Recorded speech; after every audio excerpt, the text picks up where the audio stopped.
할렐루야.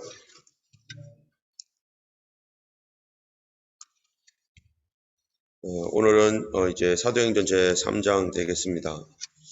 사도행전 3장에서는 성령께서 강림하신 이후에 나타난 첫 번째 이적입니다. 예수님께서도 이제 갈릴리 가나 혼인잔치에 가셔서 그를 거쳐 그 가나 혼인잔치에 있었던 그 어려웠던 문제, 바로 포도주가 떨어진 이 문제를 거쳐줌으로 인해서 예수님은 누구이신지, 예수님의 첫 번째 기적이 왜 하필이면은 가나에 있는 혼인잔치 결혼식장에 가서 그 결혼을 다시 회복시켜 주시는 그거였는지, 그런 그 아주 중대한 의미가 그 안에 있는 것처럼 사도행전 3장에 나타난 이 첫 번째 성전 미문에서 앉아있는 안진뱅이, 다른 사람들은 모두 성전에 들어가고 모두 예배하러 들어가고 모두 하나님을 찬송하기 위해서 들어갈 수 있는 그러한 그 성전에 다 이렇게 들어가는데 자신은 평생 구걸해야 할 운명,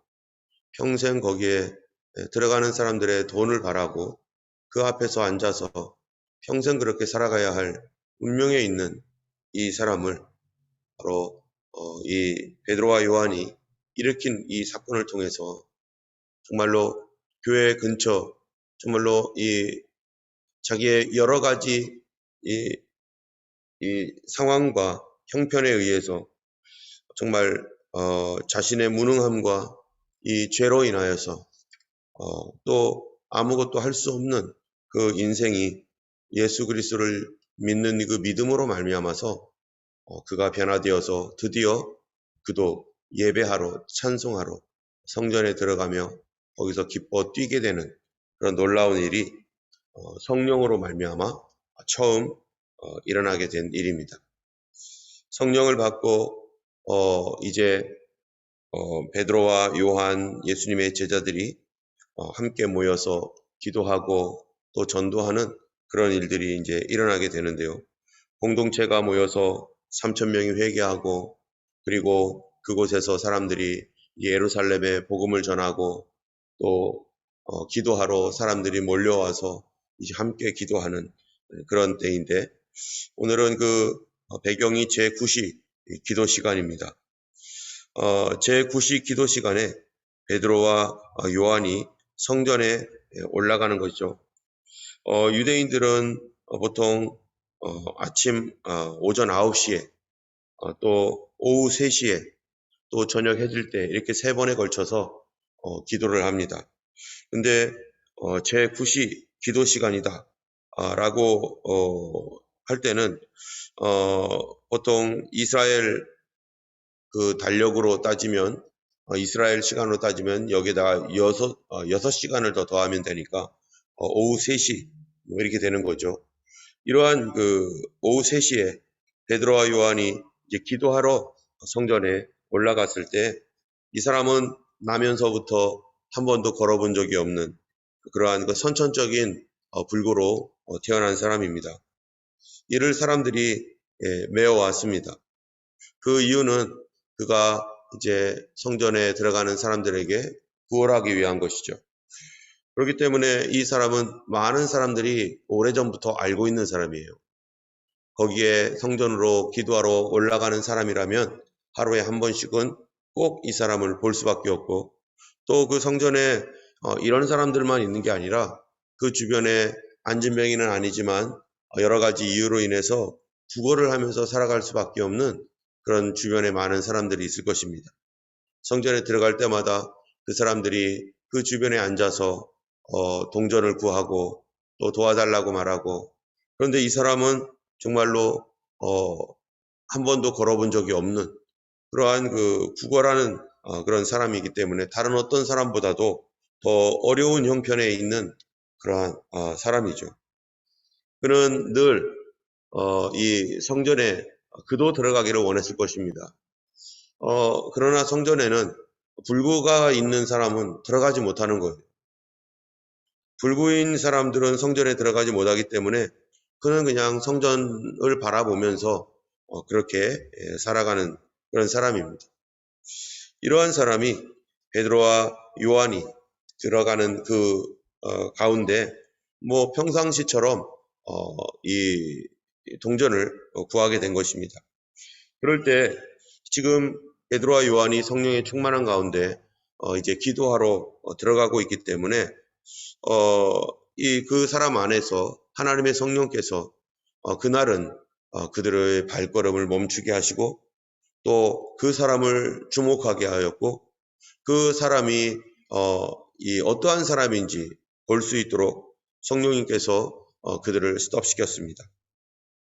그래서 베드로와 요한이 말하기를 4절에 보니까 우리를 보라, 우리를 봐라 이렇게 말했더니 그 사람은 그를 보면서 무언가 큰 돈을 주려나 뭔가 나에게 뭐를 줄까 하면서 바라볼 때 베드로가 그에게 말하기를 6절에 은과 금은 내게 없거니와 내게 있는 것으로 내게 주노니 나사렛 예수 그리스도의 이름으로 일어나 걸으라 하고 그 손을 잡아 일으켰습니다.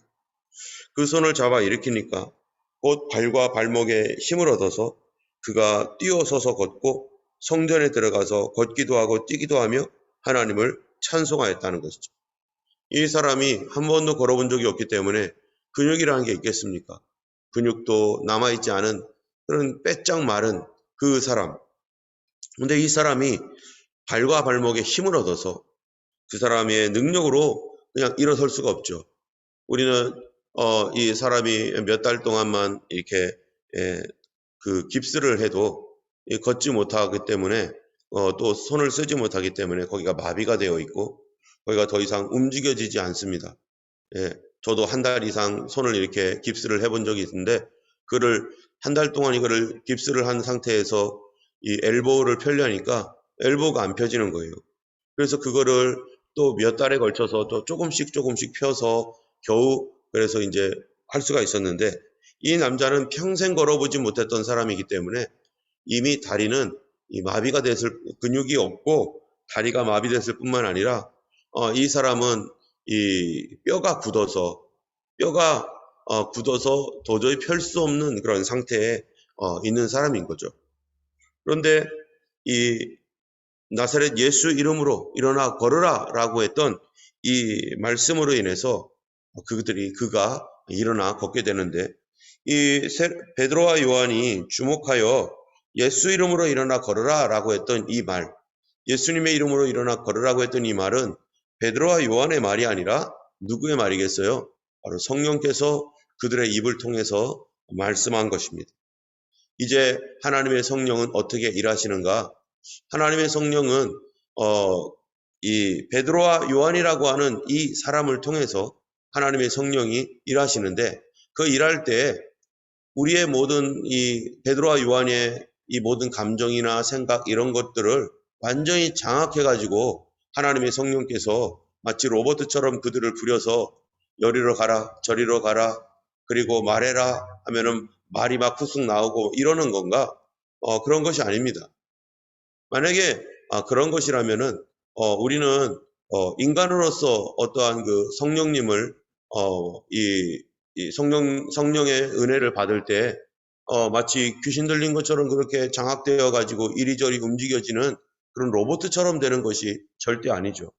성령님께서 우리의 인격 가운데 임하셔서 참으로 주님께서 우리와 함께 하나님의 일을 하게 하실 때에는 이 두 가지가 반드시 결합되어야 돼요. 첫 번째는 성령의 감동이 있어야 되고 두 번째로는 믿음의 순종이 있어야 되는 거죠. 이 성령의 감동이 있어도 내가 싫어. 난 안 할래. 나는 이거 어떻게 해? 나는 못해. 라고 하면서 내가 그 믿음을 따라가지 못하면 또 내가 거절을 하게 되면 이 하나님의 성령은 우리의 인격을 무시하지 않고 나의 어떠한 태도를 무시하지 않기 때문에 나의 성장의 어떠한 부분을 무시하지 않기 때문에 그 성령님께서 어떠한 일들을 하실 때 내가 믿음으로 거기에 반응을 해야 되는 것입니다. 그렇게 믿음으로 반응할 때 이 두 가지는 어떤 일이 되냐면 이건 하나님의 일도 되고 이거는 나의 일도 되는 거죠. 하나님께서 그 일을 이루시지만 나도 그 일을 하기 때문에 내가 했다라고 정확하게 말할 수는 없지만 교만하면 그렇게 말하겠죠. 내가 했다라고. 그러나 이 하나님께서 성령께서 그 일을 하실 때 나를 통해서 그 일을 하면서 내가 한 것도 돼버리는 거예요. 내가 기도했더니 응답받았다. 그런데 그 말은 정확한 건 아니죠. 왜? 성령께서 역사를 하시고 그리고 내가 믿음으로 순종한 거기 때문에. 그래서 하나님의 인격과 나의 인격이, 하나님의 성품과 나의 인격이 함께 연합하여서 그 일을 행할 때 하나님의 놀라운 역사가 일어나는 것입니다. 때문에 지금부터는 이제 사도들은 어떻게 해야 되느냐? 성령의 인도하심을 따라가야 되고 성령께서 무엇을 원하는지 알아야 되는 것이죠. 그리고 성령께서 그들에게 성령의 감동을 주고 성령께서 이끌어 가실 때 그들이 거기에 믿음으로 반응하고 순종할 때 우리가 그 앞에서 정말 우리가 상상할 수 없었던 놀라운 그런 사건, 놀라운 일들이 성령으로 말미암아 나타나게 되는 것입니다. 그래서 아마 베드로와 요한도 깜짝 놀랐을 것입니다. 예수님 없는 상태에서, 예전에는 예수님이 계셨는데 예수님이 계신 상태에서 자기들이 무언가를 했을 때 정말 하늘에서 악한 것들이 떨어지고 점으로 병들이 고쳐지는 그런 예수님의 파송 가운데 있었던 그런 역사가 있었던 것은 있었는데 예수님 없는 그런 상황에서 그들이 성령의 충만함을 받고 이제 거리에 나가서 복음을 전하고 또 말씀을 전하는 가운데 성령께서 감동을 했을 때 예수의 영이 감동을 하니까 그가 그 감동에 순종하고 그 감동을 따라갔더니 바로 그들을 통해서 예수님이 하셨던 그 일이 그들을 통해 나타나는 거예요. 이전에는 자기들은 그런 일들을 잘 못했는데 예수님께서 올라가신 이후에 예수님의 그 말씀과 같이 너희가 내가 한 것보다 더 큰 일도 행할 것이다 라고 했던 이 말씀대로 예수님이 하셔야 될 그 일들을 이제 성령께 순종함으로 말미암아 예수님께서 하시는 그 일이 일어나게 되는 것입니다. 때문에 우리 믿는 성도들은요, 이 성령님의 말씀, 성령님의 움직임, 성령님의 감동에 우리가 잘 귀를 기울여야 되는 거예요. 성령의 감동이 없는데 우리가 막 얘기해봐야 뭐가 되겠어요? 성령의 감동이 없는데 성령의 감동 가운데서 그분과 함께 합할 때 역사가 일어나는 거죠. 여러분 석고가 있습니다. 석고. 세멘트가 있는데요. 세멘트가 아무리 혼자 있으면 뭐예요? 거기에 모래와 또 물이 함께 들어갈 때 세멘트가 이게 굳어져 가지고 아주 단단한 벽이 되고 아무도 깰 수 없는 아주 콘크리트가 돼버려서 그래서 건물을 지을 수 있는데 그 시멘트 그 하나 가지고서는 아무 일도 일어나지 않는 거예요. 하나님의 역사가 이 성령님과 함께 우리의 믿음이 함께 연합되어질 때 우리 눈앞에서 하나님의 놀라운 일들이 일어나는 것입니다. 때문에 우리가 이 믿음의 생활이라는 것은, 신앙생활이라는 것은 두 가지가 항상 결합되어야 돼요. 하나는 믿음, 하나는 지혜. 하나님께서 우리에게 믿음으로 말하라고 할 때가 있고 또 하나님께서 우리에게 지혜롭게 행하라고 할 때가 있어요. 이 지혜라고 하는 것은 참으로 이런 모든 이 자연과 영적인 어떤 원리들을 잘 분별하고 파악을 해서 정말로 이러한 부분들을 해결해 나가는 능력이고 또 믿음이라고 하는 것은 정말 초자연적인 역사 안에서 정말로 이 인간적인 방법으로 불가능할 때 하나님께서 이 인간적인 방법을 뛰어넘어서 하나님의 역사가 임함으로 말미암아 그 문제를 해결해 나가는 이 두 가지가 항상 필요합니다. 그래서 성령은 지혜의 영이기도 해요. 그래서 지혜와 모략의 신 그렇게 말하기도 하고 또 성령은 권능의 신, 능력의 신이라고 말하기도 하는 거죠. 때문에 우리가 성도들이 한 가지만 고집하면 안 되는 거죠. 여기에 사도행전에 나와 있는 이 말씀처럼 믿음의 역사가 우리의 삶 속에 항상 있습니다. 그래서 우리 개인적으로도 보면 기도하다가 믿음의 역사로 참으로 초자연적인 역사들이 일어나고 하나님의 놀라운 일을 내 개인적 삶에서 보기도 하지만 동시에 하나님의 지혜의 역사, 그래서 참으로 이 문제를 이렇게 해가지고 정말로 잘 그 일들을 순탄하게 평화롭게 화평하게 만들어가는 이 두 가지의 역사의 균형이 이 성령의 역사로 계속 이어져 나가야 되는 것입니다. 때문에 이 사도행전에서 나와 있던 오늘의 역사는 이 성령의 권능의 역사, 성령의 기적의 역사에 바로 이스라엘의 이 사람들에게 이걸 보여주기 위한 거였어요. 하나님께서 이제 이 사람이 누구든지 알고 있는 사람입니다. 누구든지 알고 있는 사람인데 예수님은 이미 십자가에 달려 죽으셨고 그리고 부활 승천했지만 다른 모든 사람들, 제자들 이외에는 이 120명의 성도들 이외에 500여 명의 사람들이 예수님의 부활을 봤지만 거기서 성령 받은 사람은 120명인데 그들 이외에 이스라엘의 전체 대부분의 사람들은 예수님이 부활하시고 승천했다는 것에 대하여 잘 알지 못하고 어떤 사람은 소문을 들었겠지만 믿지 않았을 것이고 예수님이 분명한 이 예수님의 계시지 않는 이런 상태가 지속되고 있다는 것을 압니다. 그들이 예수님을 안 믿는 사람들이 예수님을 부활하시는 줄은 본 적도 없고 그냥 예수님 부활했대. 뭐 이런 정도의 어떠한 소문만 있을 뿐이지 그것이 정말로 부활했는지 안 했는지 알 길이 없는 그러한 그 상황이죠. 이런 때에 잠시 예수님의 이름이 없어지고 제자들도 숨어 있었고 그런 가운데 이제 잠잠해지나 싶었는데 그런데 오순절날 마가다락방에 성령이 임하고 그리고 오순절에 왔던 사람들이 깜짝 놀라서 이게 무슨 일이냐 도대체 무슨 일이 일어났느냐 하면서 그 사람들이 그 마가다락방을 보니까 사람들이 막 자기가 난 곳에 있는 방언으로 막 이 방언이 막 일어나는 거예요. 자기가 알아듣는 언어로 막 기도를 하고 하나님의 크신 일들이 막 일어나는 거예요. 그러니까 어떤 사람들은 조롱하기도 하고 어떤 사람들은 놀랍게 여기기도 하면서 이러한 소문이 조금씩 번져나가기 시작합니다. 야, 예수님이 분명히 죽었는데 그 믿는 사람들에게 이상한 일이 일어났다. 그 사람들이 이 신기한 일이 일어났다. 뭐 이렇게 하면서 이 얘기가 조금씩 번져나가고 있는데 어떤 사람은 그렇다, 어떤 사람은 아니다, 뭐 말도 안 된다, 뭐 이러면서 그러는 가운데 이제 기적이 필요한 시간이에요. 모든 사람들이 알고 있는 어떤 한 사람, 이 한 사람의 변화를 모든 사람들에게 그 변화를 통해서 모든 사람들에게 알리는 거죠. 그래서 늘 성전에 왔다 갔다 하루에 3번씩 기도하러 사람들이 늘 성전에 왔다 갔다 하는데 거기에서 항상 제일 불쌍한 사람, 다리도 못 쓰고 나면서부터 안전병이 된 이 사람, 예루살렘에 다 알려진 이 사람, 그 사람을 하나님께서 통하여서 바로 이 사람의 치유가 일어나게 함으로 하나님은 무엇을 원하고 계시는 겁니까? 바로 예수님의 이름이 예루살렘과 온 유대 사마리아 땅에 다시 증거되어지도록 하시는 것입니다. 베드로와 요한이 무슨 능력이 있겠어요? 그들은 그냥 평범한 사람인 뿐입니다. 성령으로 거듭났지만 그들은 참으로 이제 자기 안에는 능력이 없지만 그 성령으로 말미암아 자기 안에서 하나님의 역사가 일어나고 자기를 통하여 하나님의 역사가 일어나는 겁니다. 그래서 베드로와 요한이 일으켜 세우고 이 사람은 기뻐하면서 성전에 들어가서 뛰며 즐거워하며 우리 하나님을 찬양하고 즐거워했습니다. 이 소문이 이스라엘 예루살렘에 쫙 퍼지는 거예요. 예루살렘에 퍼지니까 11절에 보니까 나은 사람이 베드로와 요한을 붙잡으니 모든 백성이 크게 놀라며 달려나아가 솔로몬의 행각이라는 그 행각에 모입니다.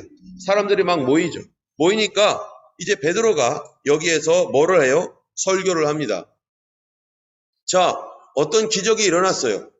기적이 일어나면 오늘날도 마찬가지죠. 어떤 사람에게 새로운 역사가 일어나서 정말로 불가능했던 기적이 일어나면 그 기적은 어떤 기회가 되는가? 그 개인에게는 참으로 고침받아서 감사한 기회가 되는데 이 기적이 일어난 그 상황, 그 현상, 그 일은 그 가족들에게 일단은 놀라운 일일 뿐만 아니라 그를 알고 있는 모든 사람들에게 어떠한 일로 나아가야 되는가? 베드로와 요한이 뭐라고 하는가? 이렇게 말해요. 12절. 베드로가 이것을 보고 백성에게 말하되 이스라엘 사람들아 왜 놀랍게 여기느냐? 그래서 우리 개인의 권능과 경건으로 이 사람을 걷게 한 것처럼 왜 우리를 주목하느냐?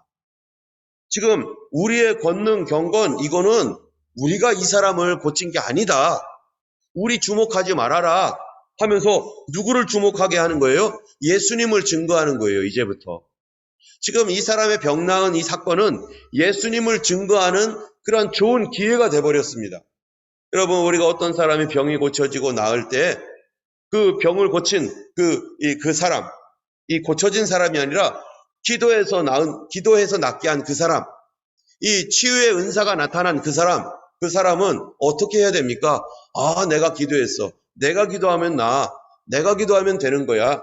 하면서 자기가 낫게 한 것처럼 막 이렇게 떠버리고 다니면요. 하나님의 뜻을 정면으로 부닥치는 거예요. 예전에 한국에 많은 사람들이 기도원을 차리고 그리고 거기서 은사 집회를 하고 막 이러는데요. 어떤 사람은 얼마나 교만해지는지 엄청 교만한 사람이 있어요. 그래가지고 자기가 무슨 왕이 된 것처럼 이리 와. 아니 막 반말 찍찍하면서 이제 자기를 통해서 막 귀신들이 쫓겨나가고 질병이 고쳐지고 막 이러니까요. 이 사람이 막 완전히 이제는 막 자기가 업돼가지고 뭐 아무한테나 처음 보는 사람이죠. 무슨 일로 왔어? 이리 와. 뭐 처음부터 비인격적으로 막 이렇게 대하는 사람도 있어요. 그런 사람은 이미 타락한 겁니다. 예수님이 언제 그렇게 하십니까? 겸손하게 하시고 사람들을 터치해 주시고 하나님의 아들이시지만 안아주시고 아무도 더러워서 만지지 않는 그 사람을, 그 냄새나는 그 사람들을 안아주시고 안수해 주시고 겸손한 모습으로 주님이 그러셨는데 어떤 사람들은 예전에는 그런 일들이 많았어요. 반말 반, 또 존댓말 반 해가지고 뭐 이런 식으로 결국 그 일을 통해서 누구를 드러내는 거예요? 자기만 드러내고 자기만 높아지고 그러니까 한국교회 기도원 운동이 무너지고 깨지고 누가 기도원 갑니까 이제? 수양관 가죠. 수양관. 그런데 기도원은 안 가요. 이상해졌기 때문에. 그 사람들의 행태가 하나님 중심이 아니라 자기 중심으로 해가지고 그런 것들 가지고 자기 영광 차리니까 더 이상 기도원에 가지 않습니다. 그런데 베드로와 요한은요, 여기서 정확하게 예수님을 증거합니다. 기적이 나타나는 그 일들은 나 이렇게 됐어, 내가 이런 일 했어, 이런 거 하라고 하는 것이 아니라 거기에서 예수님 말하라고, 예수님을 증거하라고.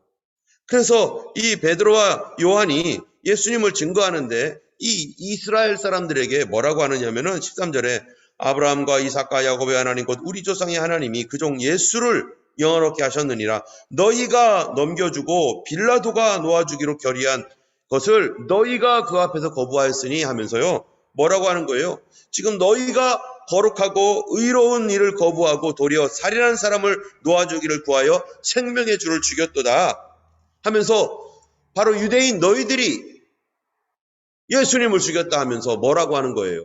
회개하라. 회개하라고. 거기에 모여있는 사람들, 정말 불가능한 일을 보고 깜짝 놀라고 있는 그 사람들에게, 충격을 받은 그들에게 바로 하나님께서 그러한 기적을 통해 그들의 귀를 열어주시고 그들이 마음으로 영접할 수 있도록 준비시켜 주신 다음에 그들에게 복음을 전하니까 그들이 그 복음의 말씀을 듣고 그들이 회개하는데, 회개할 때 19절에 보니까 그러므로 너희가 회개하고 돌이켜 너희 죄 없이 함을 받으라. 이같이 하면 새롭게 되는 날이 주 앞으로부터 이를 것이다. 너희에게 회개의 기회가 있다. 회개하라 이럽니다. 그런데요, 왜 회개의 기회가 있는가? 이스라엘 그 사람들이 죽였는데, 하나님의 아들을 죽였는데 도대체 왜 회개의 기회가 있는 건가? 이 엄청난 죄를 저질렀어도. 그 이유가 뭐냐면요, 17절입니다. 이 부분은 우리가 더 깊게 나가야 되지만 새벽에는 이런 이 부분을 다 얘기할 시간이 없는데 17절에 형제들아 너희가 알지 못하여서 그리하였으며 너희의 관리들도 그리한 줄 아노라. 그들에게 왜 회개의 기회가 있는가? 그리고 그들의 상태가 뭐였는가? 그거는요, 너희가 알지 못해서 예수님을 죽였다는 거예요. 여러분, 세상에서 제일 무섭고 제일 심각한 죄가 뭐죠? 바로 모르고 지은 죄. 모르고 지은 죄예요. 얼마 전에 한국에서 어떤 일이 일어났었냐면은 어떤 이 남자가 새벽에 총을 맞아 죽었습니다. 총을 맞아서 죽었는데 어이없는 일이에요. 이 길이 있는데 길가에 한 5m 정도 떨어진 곳에서 거기서 자기 볼일을 보고 있는데 총을 맞아 죽었어요. 그래서 범인을 잡았더니 이 사람 뭐라고 하느냐면은 멧돼지인 줄 알았대요. 자기가 산에서 총을 가지고 멧돼지를 사냥하는 사람인데, 그런데 이 멧돼지를 사냥할 때는 길가나 이런 데서 가면 안 되잖아요. 그런데 멧돼지인 줄 알고 죽였다는 거예요. 알았으면, 그 사람이 알았으면 총을 쐈겠습니까? 그 사람이 사람이라는 걸 알았으면 총을 쐈겠어요? 안 쐈죠. 사람인 줄 모르고 몰라서 총을 쏜 거예요. 그런데 총을 쏘고서도 멧돼지 잡았다고 좋아하는 거죠. 양심의 가책 눈꼽만큼도 없는 거죠. 멧돼지 잡았으니까. 멧돼지 잡았다고 쫙 하면서 와 멧돼지 잡았다. 여러분, 사람을 죽여놓고 이렇게 좋아할 수가 없죠. 왜요? 모르니까. 몰라서. 그런데 그 사람이 멧돼지를 확인하러 가봤더니 멧돼지가 아니라 사람인 거예요. 살인자가 돼버렸어요. 그제서야 알게 되었습니다. 아이고 큰일 났다. 이거 어떡하지? 큰일 났다. 사람들이 예수님을 죽였습니다.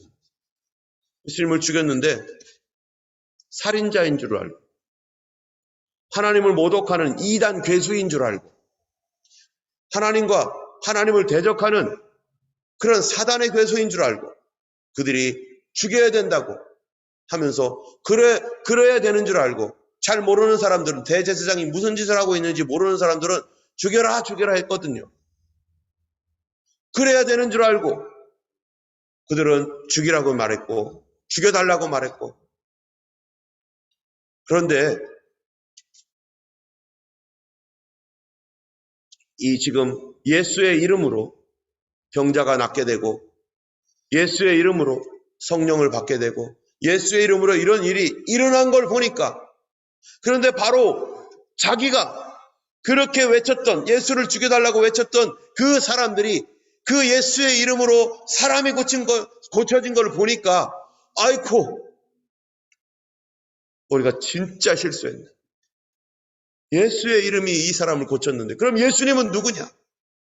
바로 너희가 하나님의 아들을 죽였노라. 여러분, 이 땅에 사는 사람들이요, 왜 예수님 안 믿습니까? 하나님의 아들인 줄 모르니까. 지금도 불신자들이 왜 예수님을 안 믿고 받아들이지 않습니까? 하나님의 아들이시란 걸 정말로 안다면 그럴 수 없죠. 그런데 모른다는 거예요. 이 무지의 죄, 여러분, 죄의 특징은 모른다는 거예요. 자기가 무슨 일을 벌였는데, 심각한 죄를 졌는데 몰라요.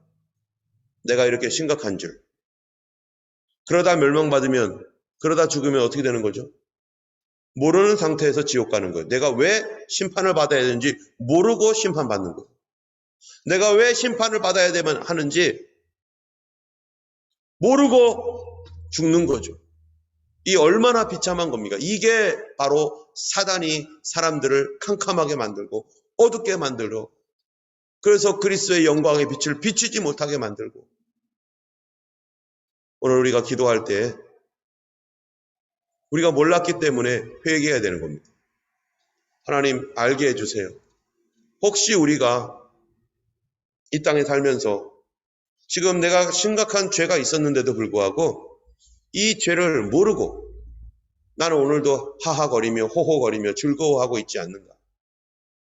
내가 던졌던 말 한마디 때문에 어떤 사람이 충격을 받아가지고 들어 누워 있는데 나는 말 한마디 했을 뿐인데, 그런데 그 사람은 들어 누워가지고 앓고 있는데 나는 모르는 거예요. 그 사람이 그 정도로 충격을 받았는지. 모르는 죄는 알고 짓는 죄보다 더 무섭습니다. 양심의 가책을 느낄 수도 없기 때문에, 내가 뭐를 어떻게 했는지 알지도 못하기 때문에. 이 땅에 살면서 우리 믿지 아니하는 우리 가족들이나 우리 사랑하는 자녀들, 또 우리가 전도하는 그런 사람들에게 주님, 예수님을 알게 해주옵소서. 이것은 사람의 능력으로 알릴 수 없습니다. 성령님이 도와주셔야 됩니다. 이렇게요. 이런 기적과 이런 놀라운 사건들을 통해서, 또 여러 가지 하나님의 그 역사를 통해서 주님이 눈을 뜨게 해주셔야 됩니다. 때문에 우리가 성령님과 함께 동행하며 성령의 이 인도하심을 받지 않으면 우리 가족 구원하는 거, 우리 자녀들 구원하는 거, 또 나의 잘못된 것들 알 수가 없어요.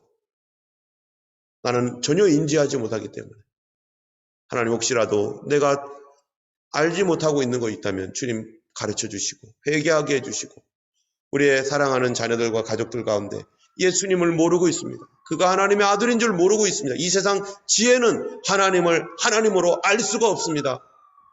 그러니 성령님께서 도와주시옵소서. 눈을 열어주옵소서. 간구하게 해주옵소서. 뜨게 하여 주옵소서. 주님의 지혜와 주님의 능력으로 그들의 마음이 열리게 하여 주옵소서. 우리가 이들을 위해서 끊임없이 하나님 앞에 구하고 기도해야 될 것이고 하나님의 때에 성령께서 역사하셔서 그들을 감동시키고 그들의 마음의 문이 열릴 그 때를 주님께서도 지금도 계속 일하고 계시고 역사하고 계신 줄 압니다. 악한 것들이 우리의 눈을 혼미하지 못하게 또 우리의 눈을 가리지 못하도록 우리 자녀들과 부모님의 눈을 가리지 못하도록 악한 것들을 대적하여 그들을 무지하게 만들었던 원수들 예수 이름으로 떠나가고 성령의 조명 가운데 그들이 그리스도께로 돌아오도록 그렇게 외치고 했더니 3,000명이 회개하고 돌아옵니다. 우리가 몰랐나이다. 내가 몰랐습니다. 알았더라면 그러지 않았을 것입니다. 주님 알게 하여 주옵소서. 회개할 수 있도록 우리 하나님께서 지각을 열어주시고 영적 눈을 열어주시도록 기도하기 원합니다. 함께 기도하겠습니다.